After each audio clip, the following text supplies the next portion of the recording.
Welcome, everyone, to RB1 Colon Fantasy Football Podcast, part of the Fake Teams Podcast channel. I am the consummate professional, worshiper of touchdown machine N'Keal Harry, friends with the Oracle, your humble host, Pete Rogers. And I am joined by some of the guys. We have the founder, president, and treasurer of Gotta Chubb for Nick Chubb fan club, champion of Doggos Everywhere, and the man formerly known as Steve Timberland, resident old man Clark Barnes, and the weatherman, WNBA hot take machine, the coach whisperer, the wine sipperer, the Will Disleyer, working girl Jordan Smith. Guys, how we doing today? Doing pretty good. Doing great, Pete. Delightful. We starting off just to get our ducks in order. We will not be having a podcast coming out on Thursday, so there won't be a start and sit podcast this week since it is Thanksgiving. We are going to enjoy that with our families and with our friends and whomever we are going to celebrate it with. But since it is the season of thanks, I just wanted to start the podcast by saying I'm thankful for you guys. I'm thankful for this podcast being 3 years old and you guys having put in the time and stuck around with me on it. So cheers to that. Cheers. Thanks, I'll drink to that. One of the best things about doing a podcast is realizing all of the annoying things that you do when you're speaking. So I've really appreciated sharpening my speech. We should have come up with like some, and this is us planning on pod right now, some fantasy football things we're thankful for, like players we're thankful for. I only really have one, and it's that I have bought Lamar Jackson stock in just about every league I could, because that's the only thing that's the only thing I got going for me this season. I'm like a 500 fantasy player this season, and yeah. But you got yourself all the Lamar Jackson shares you possibly could. I didn't reach either. I got him exactly in a late targeted round. I mean, granted, he should be like, I didn't reach, like, he should be the first overall pick given just how good he is from a fantasy standpoint. So it's like literally any place you got him is not technically a reach, Jordan. So it's like the 14 other rounds where I fucked up. It's like the entire rest of the draft that killed you. I would have been nice and thankful for Cooper Kupp, except for the fact that Cooper Kupp recently has been not great. I bought him everywhere because I was fully on board. Also bought Amari Cooper everywhere. But Amari Cooper, I totally understood why he was not going to do well this last week. But Cooper Kupp, the Rams offense has been letting me down recently, and I'm not a fan. I've got one. On brand, I'm thankful for all of the good guys in the NFL. The old adage that if it bleeds, it leads is absolutely true.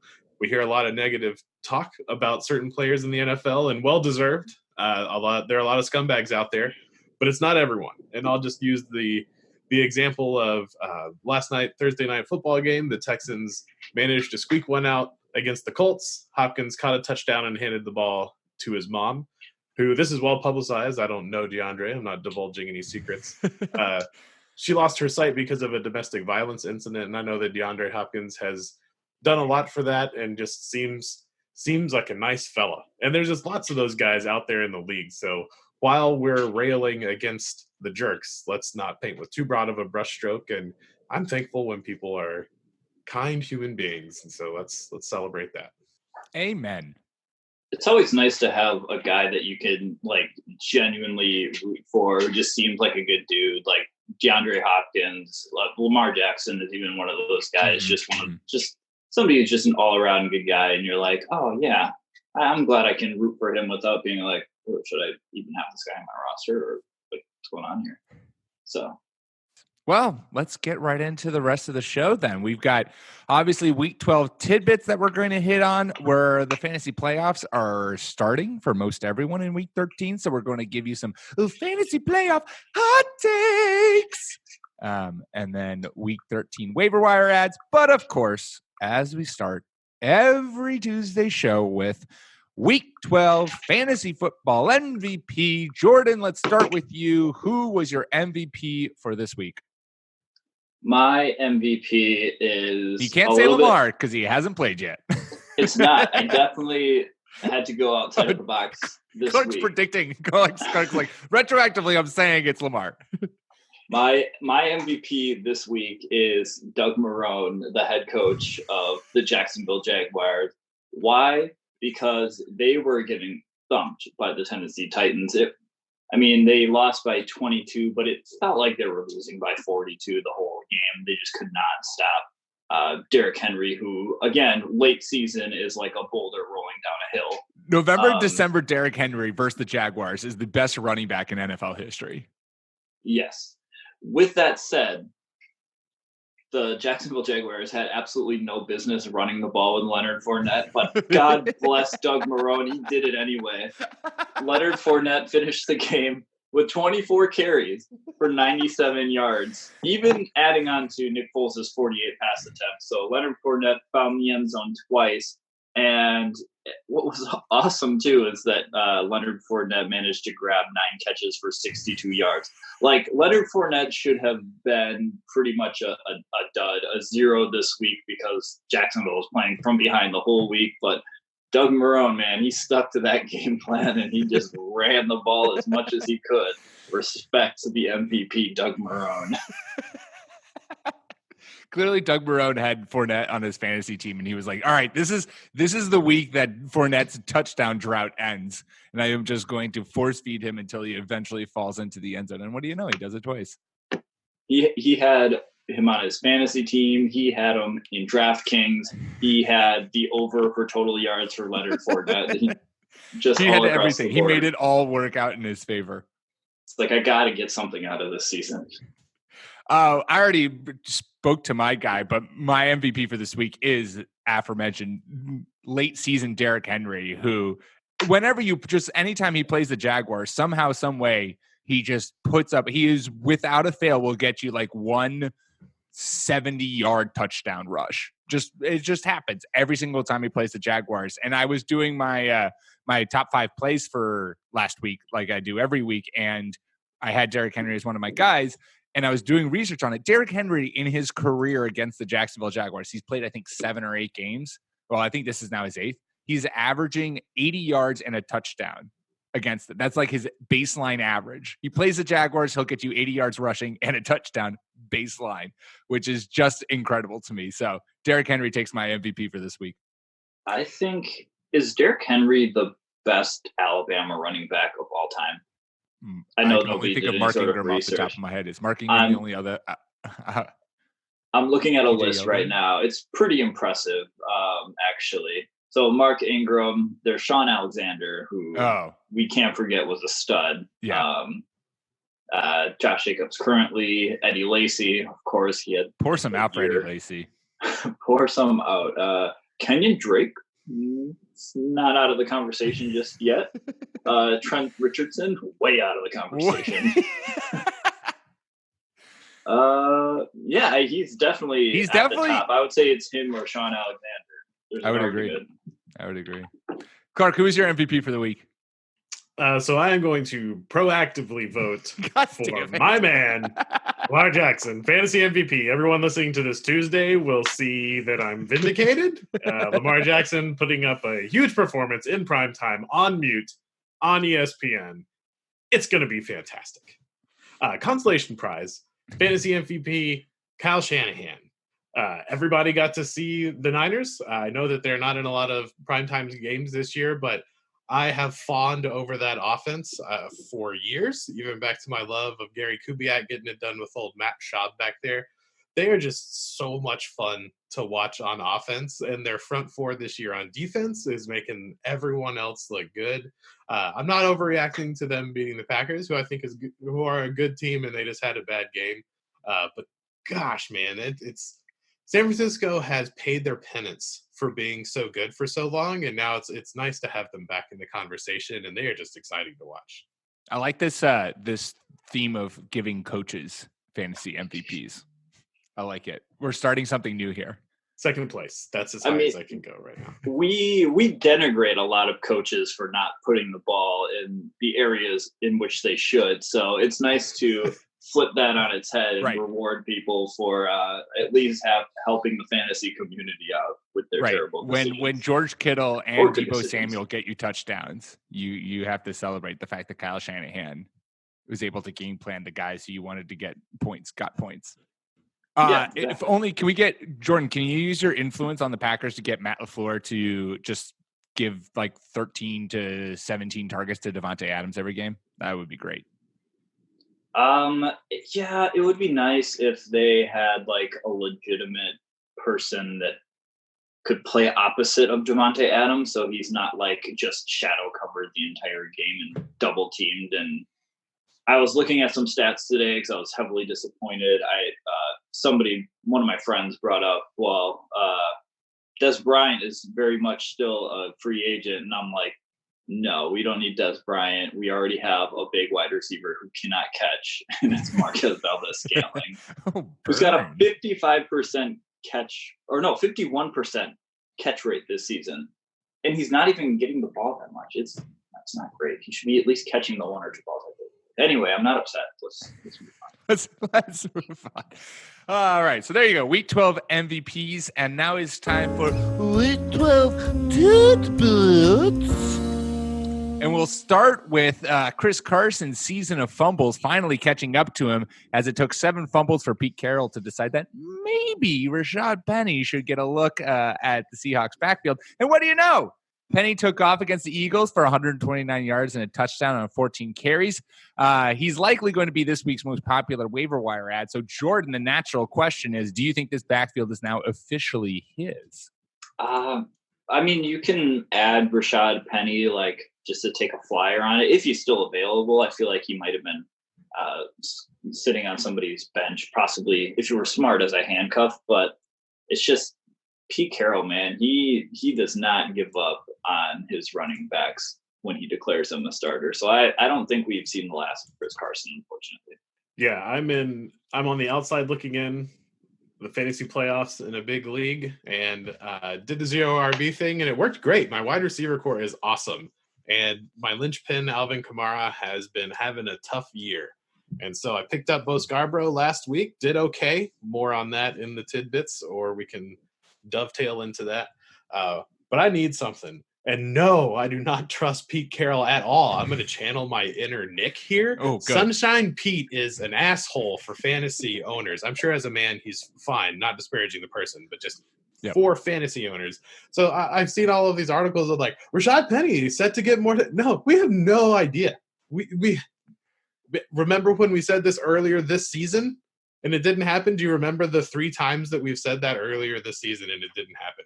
Having said that, I'm sorting how much fab is left in my league to figure out how much of a budget to put in, because it's just I've only got 4 or 5 big blinds left. Like, I got to make a move. 10 jack is probably good enough. If just to finish your Nick impression, you have to then do the exacerbated, like, it's just such a donkey. We just need to move on. Let's move on. One more tidbit. We talked a lot about Bo Scarborough last week on the podcast, and he didn't have a huge game, but ended up with, I believe, 98 yards. And I just want to pump up that the method was right. Scarborough started the game. He was clearly the first, second down banger, and, against a weak Washington side, had a good game, especially for a guy who, it was a little worrisome to go out there and spend big for him or give up your waiver priority. I do have some bad news, though. Unfortunately, Bo knows schedule woes. The Lions are set to take on the Bears, the 15th most points to running backs, so not too bad. The Vikings, the 26th most points to running backs. The Buccaneers, 31st, and then the Broncos, 22nd. It is going to be tough sledding for the Detroit backfield as we close out the fantasy season. Yeah, that is going to be tough sledding. And I think the same thing, the insecurity that people have with the Lions backfield, and why maybe you weren't necessarily starting Bo right away after getting him, is because we saw so many different running backs go through that backfield without getting like the starter touches. So you're so happy that he did get that starter touch and was able to produce. And I think you treat the Seahawks backfield in the same way, where it's like, I would go get Rashaad Penny if you can. Well, at this point, like, who cares how much fab you got left? They have some pretty good matchups. Clark, burn it all. Go crazy. They've got some pretty good matchups still on the horizon for them. And if Rashaad Penny does take over this backfield, Well, he's then in for a good workload with Pete Carroll calling the shots, since the Seahawks offense loves to run the football. It's just, you're right. It's like, will he actually change? I'm hoping he does, because Chris Carson, 7 fumbles. That's a lot of fumbles that you've still just kept putting the football in his hands, especially for a team that's vying for a Super Bowl run. I mean, they're 8-2 now? I mean, as long as Russell Wilson is alive, the Seahawks have a decent shot at. That's fair. Well, what if Chris Carson fumbles away his life source, and Russell Wilson suddenly is just, Well, that's morbid. I don't want to think about that. The football is a team's life source, Clark. At this point in the season, it's not about the fab. It's about sending a message. Yes. Well said. Let's move on. It seems the NFL knew what they were doing by not suspending Mason Rudolph, as he was so bad against the Bengals that the Steelers were forced to bench him, leading to rookie Devlin Duck Hodges making the offense way more watchable and carrying the Steelers to a win. Honestly, I hope the Steelers stick with him, this being the rookie Duck Hodges, because he just looked much better in that offense, moving the football. And I need my James Washington shares to succeed. And that happened against the Bengals. I also just think Mason Rudolph seems like kind of a garbage person, like the opposite of what you were talking about earlier, Clark, about supporting good players. He seems like a garbage person, and Duck Hodges seems like a much better quarterback. And at this point, let's just ride out with Duck Hodges, see what he can do. And if you realize that, oh crap, this is now at least a better quarterback than Mason Rudolph, now you know you got to readdress your backup quarterback position, because they drafted Rudolph to be presumably the air replacement to Big Ben, and that seems to be not the case anymore. Yeah, lost in the TNF NXT fight from 10 days ago was Mason Rudolph throwing 4 interceptions. He just wasn't good. So, yeah, Duck Hodges, if he can come in and actually give them a fighting chance, which I think they're in the wild card spot right now. They definitely need to hold on to it, because as I tweeted on Twitter, that I really think we're going to end up watching the Titans on the early AFC playoff game. And you could be going happier. To happen. I'm not happy about it. No. It's going to be really, really annoying. No. Nope. Texans are going to sink into the wild card. The Titans are not making the playoffs. Dang it. Don't speak that into existence. That's what this show is for, Jordan. You can't say things like that. This is just what happens, though, for the Titans. It feels like it's something that's about to happen to us. Some team, Derrick Henry's contract is up at the end of this year. Some team who just like imagine Derrick Henry on a team like the Seahawks or the Patriots, or a team that just gets hot also when the whole team gets hot in the winter and in that playoff push. Like, imagine how good I'm only getting hot in the winter season Derrick Henry would be on a team that also only gets hot in the winter seasons. I feel like the Patriots are the only team that could give Derrick Henry a big contract and actually make it look good. Well, they would just do it and everyone would be like, this is the greatest move ever. And then it would it would be no different than any other team. Just the media loves to think Bill Belichick is a goddamn genius with how he uses his cap space. If they do, Sony Michel would be an amazing 12th round pick, sticking with the Patriots MO of the third guy on the roster. being the running back that you need to draft in fantasy. All right, let's move on. In tidbits, after dismantling the Dolphins, we now finally have seen a Browns offense that kind of looks like what we wanted so badly during this offseason. Baker Mayfield has now thrown for at least 2 touchdowns in his last 3 games. He tossed 3 against the Miami Dolphins. Jarvis Landry continues to lead the offense in just about everything and had himself a nice little revenge game. I'm really upset with myself that I didn't put him as a must-start this week on our podcast, considering that this was a revenge game of all revenge games. And he went for 148 yards and 2 touchdowns. Even Odell Beckham Jr. did something. Caught 6 balls for 84 yards and a touchdown. Clark, can we rely on this Browns offense moving forward? Is it finally here? So this is a tough one. We know Miami is really bad, but I actually watched most of this game.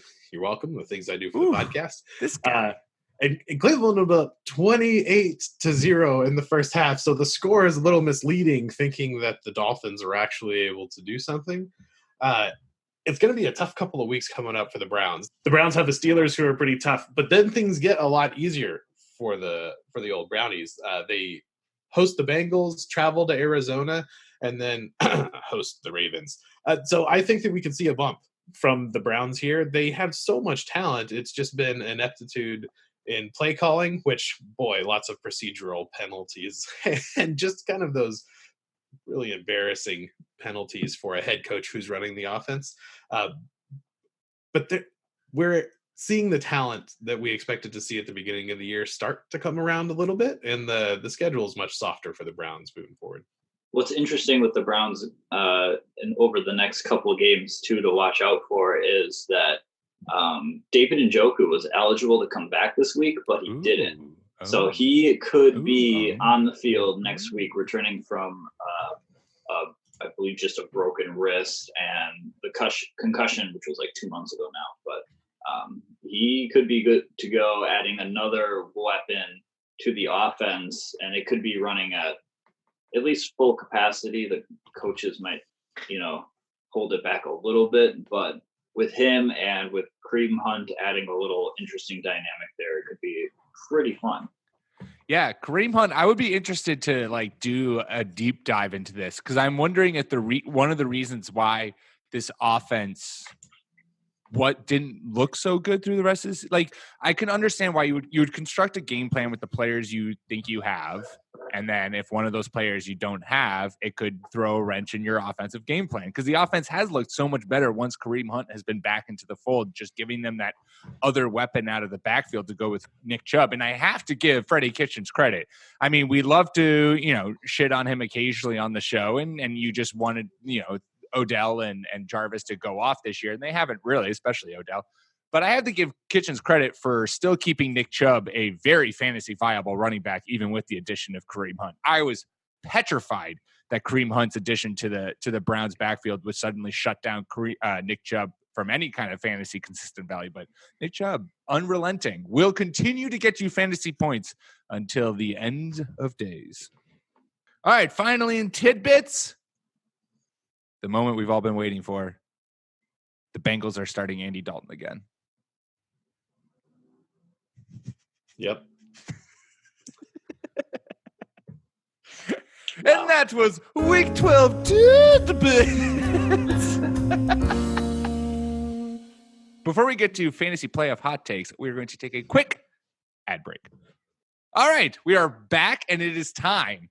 We do it every year. We are mostly right. In fact, we should at some point go back and see how good our hot takes actually are.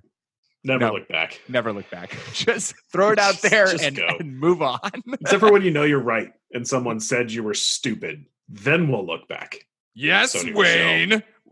Not that we're signaling any one person out. Anyways, the fantasy playoffs are beginning.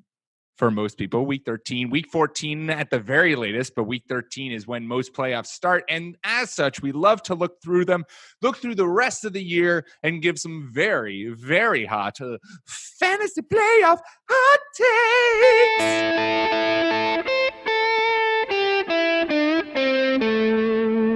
And add some shrill guitar solos in the background to really emphasize how hot these takes are.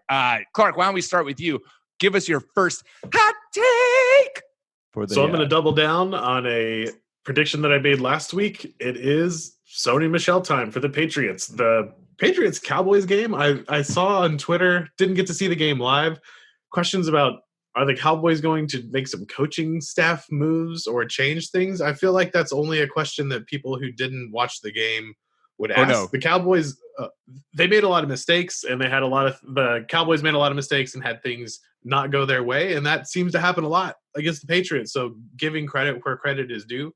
But that offense, putting Tony Pollard in that jet sweep motion, running Ezekiel Elliott in those crappy conditions, Dak had a terrible game, which he just does every once in a while. And then he, people start talking about, is he really a top 10 quarterback? And then next week he'll have a great game, and it'll be, the other half of people will post memes about how he deserves the $40 million. Anyway, I don't think it's panic time in Dallas or New England, but I think that Sony Michel was able to do so well in those conditions against that Dallas defense. I'm really going to double down. So the next 4 games for the Pats are against the Texans, who were just embarrassed by the Colts rushing attack. Then they play the Chiefs and the Bengals and the Bills. So that's a really strong fantasy playoff schedule for the Patriots, who are struggling. And even a struggling Patriots team, probably, top third of the league still in offensive production, but they're starting to lean on the run. They need to. They're relying on their rookie wide receivers. The Patriots have just never really wanted to do that. They'll probably get Dorsett and Sanu back at some point, but I think this is the time. If you started Michelle last week, go ahead and plug him in. He's gonna take it to that championship. Yeah, I love this play because Brady has even come out and said, like, this team is now we win on defense and we run the football and we're clock management. And if you get a Brady buy-in, then you know that this is what the offense is going to look like. And we saw it. It was crappy conditions, which is probably going to be for the rest of the season, any games in Foxborough.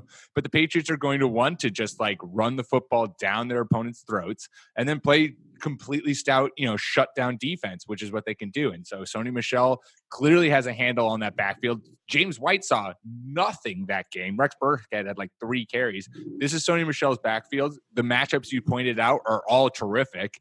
He's going to win you a championship. I love it. Yeah, I actually have a fantasy hot take that's a little bit close to this, but it does involve Sony Michel because they do have 2 more home games. So, I mean, if you watch the game, it was sideways raining in Foxborough, which I don't think the weather is going to get any better. If anything, that shit's going to turn. I keep swearing. Sorry. It's going to turn into snow or sleet. It's just going to be icy. So they play Kansas City at home and Buffalo at home in weeks 14 and 16. In the weeks they're on the road, they play Houston in a dome, which is nice and cozy, and then they play at Cincinnati, which should be them just rolling over their opponent. And if you, for whatever reason, you have your fantasy playoff championship in week 17, they play the Miami Dolphins, which is just an easy points. Sony Michel running into your heart and to a fantasy championship. Jordan, you said you had your first hot take was in relation to Sony? Yeah, so my hot take, and I've been thinking about this because I'm trying to determine who it's going to be for a number of lineups. I think that a running back that's not named Derrick Henry is going to get hot down the stretch and not just help you win a championship, but is going to change kind of the fantasy landscape where you're like, well, look at this freaking guy who's all of a sudden running for 150 yards and scoring 20 fantasy points. I have 3 options of people that I think are just going to get hot or live up to the expectation that we set for them. The first one is, of course, Sony Michel. I think with Isaiah Wynn coming back as well and getting some good starter reps, he's back, right? I didn't. Oh, yeah. Yeah. Misremembering. Yeah. I thought I saw him yesterday. And I think that's going to help him get the ball turning on the ground. I think the Pats realize that's what they have to do on offense. Another option I have is Ronald Jones, who has a decent schedule ending the season with 2 games in weeks 15 and 16 against Detroit and against Houston. So I think there will be some opportunities for him there, especially if Tampa Bay decides that they want to take the ball out of Jameis Winston's hands in certain situations, which is not always a bad thing. And third, a guy you kind of thought was going to grab the starter position, take the reins, and lead his offense because the quarterback is always a question mark week in and week out. And that's Bears rookie running back David Montgomery, who wraps up games against Green Bay and Kansas City, 2 teams that you can run well against. It's just a matter of can the Bears hang around in that game to make running the ball an actual option. So those are the 3 options. You guys have a favorite or power ranking of the 3? I would go Michel, Montgomery, and then Ronald Jones. It's tough to get behind Ronald Jones, who's starting to show a little bit more, but you know how much I love schedule. We have a really good idea of who these teams are, and if the schedule looks good, that kind of trumps the the player in some respects. So that's the order I'd go with. Yeah, I might agree with Clark, but I think David Montgomery and Sony Michel are pretty dang close. And I'm saying this partially because I'm a David Montgomery owner and I'm speaking good things into existence, but also the Bears' run defense schedule is a gorgeous, gorgeous walk through the park. You have the Lions next week, then you have Dallas, then you have Green Bay, Kansas City, and Minnesota, all of whom you can run the football on and score on. It's just relying on Matt Nagy and this Bears offense to do the right thing, which is infuriating and will probably make me tear my hair out. But if they do the right thing, then Montgomery's in for a huge it's in for a huge conclusion to the season. So that's a great list of 3. I like all of those. I haven't had a chance to figure out what happened. I thought Chase what's-his-face was going to start for the Bears. Trubisky's is okay? Oh, yeah. Trubisky's miracle healing powers from his dislocated nothingness was well, that's good. I'm for Trubisky. Yeah, I thought we were going to get a quarterback in Chicago. That's tough. No, we're not. Yeah, it's also not like these running backs are just super available on the waiver wire and you're way past the trade deadline. It's more of a I think one of these 3 you can just comfortably keep in your lineup and don't get too cute with it around playoff time. Just plug them in and watch them work. Derrick Henry, Schmerrick, Schmenry. One of these 3 running backs is going to win you a championship.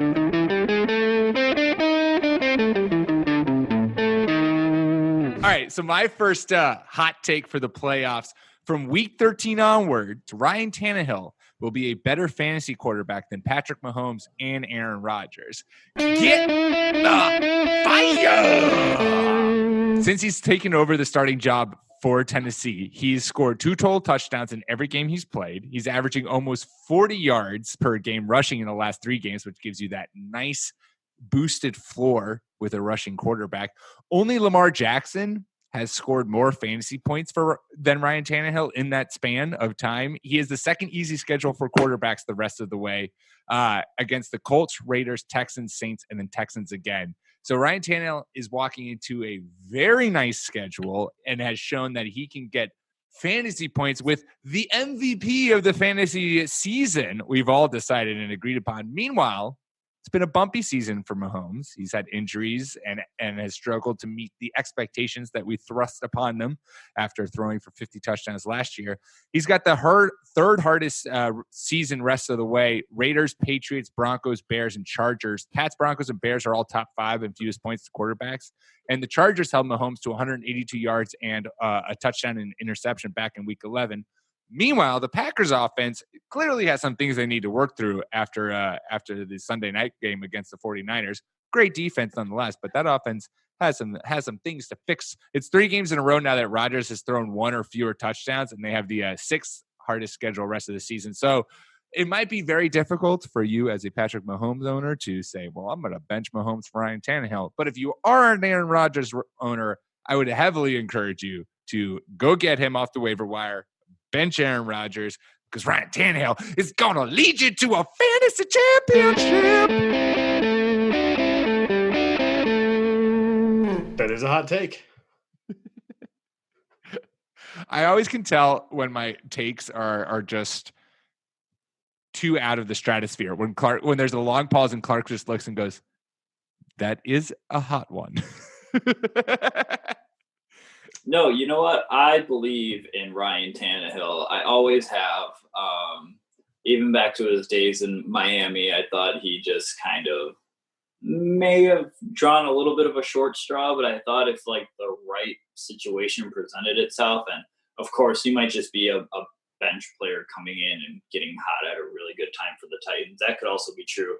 But with Derrick Henry standing right behind him in certain situations, defenses are going to be crowding that box. They're going to be daring Ryan Tannehill to throw it. And with A.J. Brown looking really, really athletic, and Corey Davis, if he can put some good games together, I don't see why Ryan Tannehill can't score you some fantasy points, because he can throw the ball and he can run it a little bit. You have to think at this point that the Titans are going to like sign him to not a long-term deal, but like get him under contract for next year. Don't you think? I have a heart like if he has one more good game, you have to think that he's going to be the starting quarterback, or at least in the running to be their starting quarterback next year, right? I don't know why they wouldn't give him maybe a 3-year, $60 million deal with like a team option for the last year. Yeah. I think he's enough to do that. The Titans aren't going to pick high enough in the draft to feel confident that they're going to get the quarterback, even though we know sometimes they fall a little bit. He's good enough. And he's a lot better than what they've had, right? Like, I loved Mariota coming out. I thought this is just a can't miss guy. There's no way. And I also thought Derrick Henry wasn't very good. So you should not listen to me. If they keep winning and they make the wild card and like get into the playoffs, they're not going to really be early enough in the draft to like get a plug and play starter. So I think what they can do is give Tannehill like a bridge contract, and if somebody like Jake Fromm is available towards the second half of the draft, then that's something that they could do. Have him, wait a few games until Ryan Tannehill comes back down to earth and that carriage turns into a pumpkin again. Or maybe Ryan Tannehill I think they got to give him something. Freaking top 15 quarterback. Who knew? Yeah. Top 10. We can stick with quarterback for my second fantasy playoffs hot take. And this is really more of a question of, do you have the chutzpah? If you've been streaming quarterback or suffering at quarterback, the Arizona Cardinals have allowed the most points to opposing QBs this year. In the fantasy playoffs, the Cardinals will host the Pittsburgh Steelers in Week 14. Will you start Doug Hodges, Week 14, and then pivot to Daniel Jones for Weeks 15 and 16? I wrote this down somewhere and then lost it. Daniel Jones is like the fifth Jones when you search for Jones. Yeah. Then the Giants have Miami and Washington. So if you're desperate, you can start Duck Hodges and Daniel Jones to win your fantasy championship. I am going to go out on a limb knowing that we will never look back at this and say that combination gives you QB5 for the last 3 weeks of the year. Duck Hodges and Daniel Jones getting you all the fantasy points. That's a super spicy take. That is fuego. Not sure I like Duck Hodges to start anywhere. At least not in redraft leagues. So peeling back the onion curtain, I heard that he was starting instead of Mason Rudolph, and I immediately felt much better about that take because I didn't want to say anything positive about Mason Rudolph. So I just did a little editing on the notes, and Duck Hodges is in. Duck Hodges. I mean, you play the matchup. Duck Hodges has looked good when he started, and that's why it's been such a wonder why the Steelers haven't just been like, all right, well, we're going to, see what this kid's got, as opposed to running with Mason Rudolph, who's shown us quite literally nothing this year. And then Daniel Jones, the man's had flashes. The man has shown to be a reliable fantasy quarterback when he decides to be. It's bold. It's bold. Hodges has some good like redneck backstory, which appeals to me. Right. That's my demographic, so I'm in. Imagine winning a fantasy championship on the shoulders of Duck Hodges and Daniel Jones. The bragging rights that you would get. You would have a statue created of you in front of your house. Just a signed poster from Dave Gettleman. Exactly. Saying, we did it. I think like the football community just decided to give Daniel Jones a cool nickname, and that made him good for like 3 weeks too long. I think he's been pretty mediocre since like that Tampa Bay game. But with all that said, the matchup is pretty juicy against Miami and against Washington, who is rough. You're good. Let's just say that. I love it. Jordan, what's your second hot take for the fantasy playoffs. My second hot You take. better step up to the plate.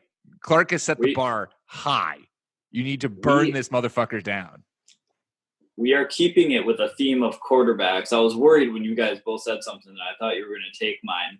But Mr. Mono himself, Sam Darnold, is going to win you a league. Ever since his Kid Sees Ghost incident, he has scored 12 touchdowns in 5 games, including 2 rushing touchdowns. I believe those 2 rushing touchdowns were just like random 4 yards. I'm taking this shit. Like, I'm just going to run into the end zone.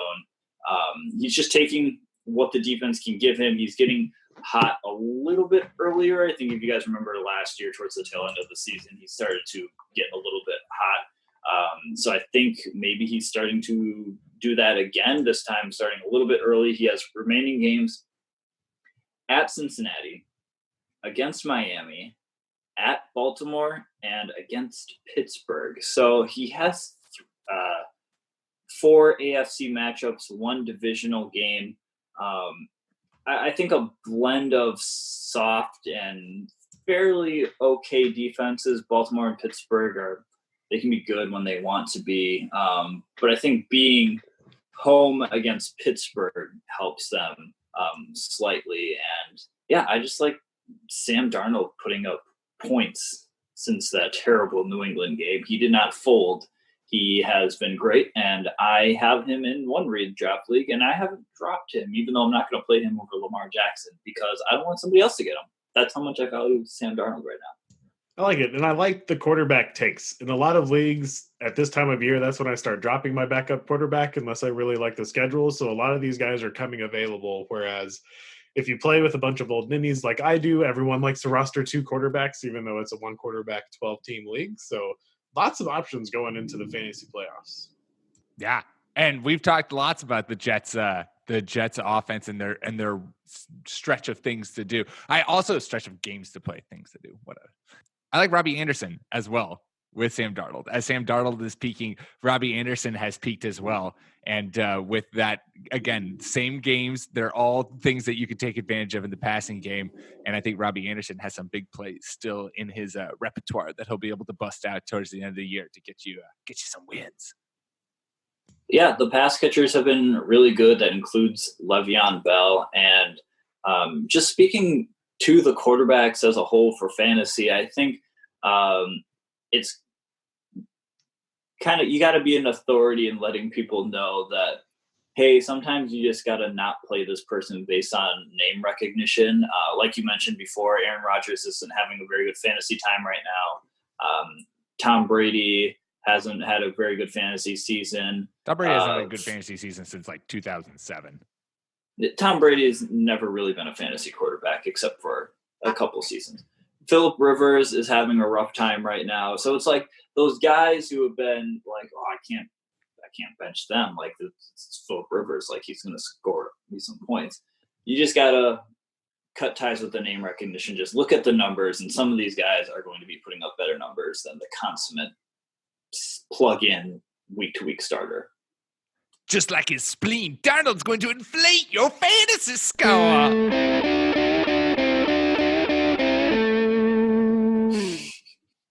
Hopefully it doesn't explode. Hopefully. Well, I mean, you want your fantasy points to explode, but yeah, hopefully his spleen doesn't. All right, my final hot take for the fantasy playoffs. I should have started. I led with my hottest one, and now that the stakes have been raised, I fear mine will fall on cold ears, or will make ears cold. But I'll spit it out anyways. I got this idea. I liked it. I saw it on Heath Cummings on CBS, had it, and I liked it, so I'm taking it. DJ Moore will be a top 10 fantasy wide receiver from this point out. He has been peaking at just the right moment. He's been wildly consistent so far this season, and I can speak to this because he's on my team, and I'm going to bask in all that is great about him. He's had now, 3 out of his last 4 games, he's gone over 100, and in the one game he didn't go over 100, he had 95 yards. And he has become the number one guy, unquestionably, in a receiving standpoint in that offense. And they got Washington, Atlanta, Seattle, Colts, and New Orleans the rest of the year, which is I believe it's like a top, I think it's like the sixth or seventh easiest schedule rest of the season for wide receivers. It's putting some faith in Kyle Allen, which is, you do what you want to do, but I've got faith that DJ Moore is going to continue to produce and hit his highest points for you in the fantasy playoffs. Yeah, he's a baller. You mentioned the tough spot of New Orleans and Kyle Allen. You got to start a guy that can go off like that in the fantasy playoffs. And if you lose with him putting up 2 points, I can live with that. Speaking of stealing things from more established people, stealing this from Sigmund Bloom. If I put in DJ Moore and he gets me 2 points, I can live with that. But if I sit him and he gets me 26, it's going to be a rough offseason. So yeah, just go for it. He's good. Yeah, DJ Moore feels like he is one of those players who has been in the league for a couple years now, and you're just like, oh, when's DJ Moore finally going to be a viable fantasy option? But this is only his second year in the league. I don't know where that comes from. Maybe that's just in my head, but I feel like he's just been there. And, transitioning from, one quarterback to the other, having like pretty much a broken down Cam Newton for the back half of last season, and then having Kyle Allen, who maybe shouldn't be the starting quarterback right now. That remains to be seen. But if that symbiotic relationship with his quarterback is working well, then DJ Moore is a great option because he's good. Yeah, he is good. Oh man, he's been balling. And I think part of what you're talking about, Jordan, as to why he feels like he's been in the league forever and hasn't done anything, is because so much of this offseason was made about Curtis Samuel and the hype around him and how he was going to be the guy in this Panthers passing attack, that DJ Moore, I feel like, was kind of forgotten. And he has proven that he is the guy. He is the much better receiver than Curtis Samuel, because that hype train has quite exploded by now. Meanwhile, DJ Moore just keeps chugging along. I think it's also because his last name is Moore. So there's like 7 Moores that play wide receiver in the NFL. It's like how there's now 5 Allens at quarterback. Yeah. Can't tell them apart. It's not true. Well, there you go. Fantasy football playoff hot takes. And don't bother checking back on these, because just trust that they'll all be right. All right, before we go, quickly, waiver wire ads. You got one person to add, or two, because sometimes we like to add more than just one guy. Who are you rushing to add? Clark, we'll start with you. Who you got?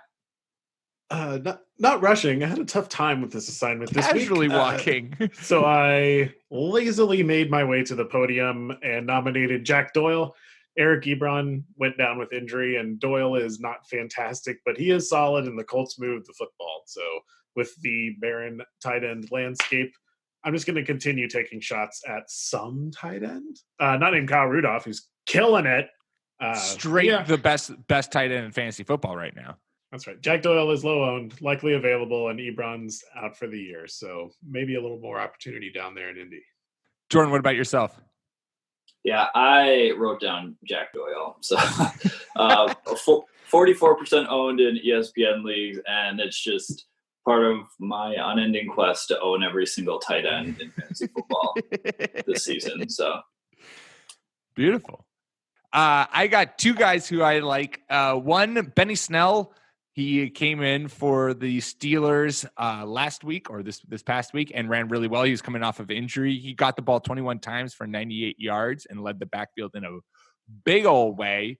I don't know what James Conner has come out that he will not play for week 13. I don't know exactly what Snell and Jalen Samuels workload will be between the two, but clearly the Steelers really like Snell, and he will be involved in that backfield.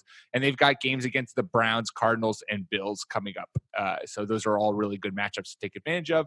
And then finally, putting faith in Mitchell Trubisky and the Bears offense once again can be hard, can be scary.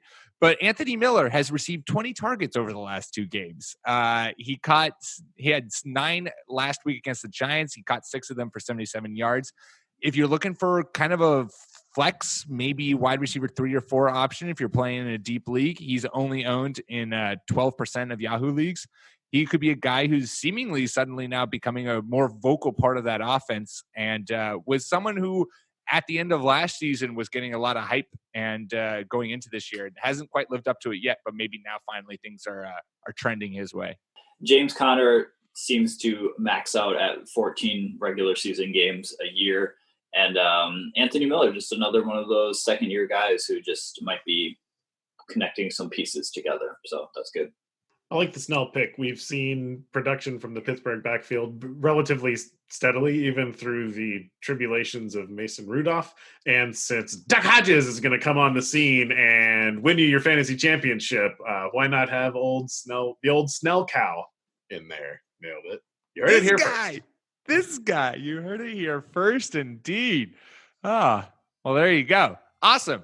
Well, make sure to subscribe wherever you get your podcasts, iTunes, Spotify, Stitcher, whole 9 yards. During this Thanksgiving break, maybe why don't you tell all those family members while you're sitting around the dining room table eating your turkey, like, hey, you guys like podcasts? Maybe you should subscribe to this great podcast I know, Fake Teams Podcast Channel. It's got all kinds of good stuff if you like fantasy sports. Just something you could say to your family when you're trying to make small talk or you're trying to keep your uncle quiet because he's had a little too much to drink and is blabbering about something no one really wants to listen to. This is how you get the attention of the household. Talk about podcasts, talk about our podcast, how they need to subscribe. Follow us on Twitter at RB1 Podcast. Follow myself at PDM Rogers. Follow Clark at NFL Clark and Jordan at Jordan_Smith27. We will be back at you next week. Happy Thanksgiving, everyone. Happy Thanksgiving to you two guys. And until then, peace.